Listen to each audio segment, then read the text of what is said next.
Today is an exciting day. We finished all of the work that leads up to painting, and so now it's time to prime. Next up is to paint the new bathroom. As you can see, they've waterproofed and sealed everything for the shower. The tub will be over here with the tile behind it, and this needs to be primed as well.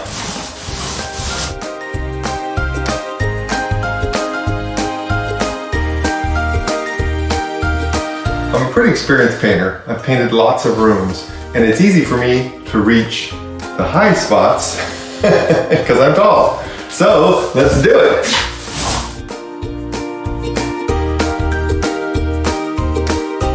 And here is our new shower. You can see how big it's going to be. We put the shower head really high so that I can get wet, and it's going to be more than we ever thought. Tile tomorrow, so I got to be done tonight.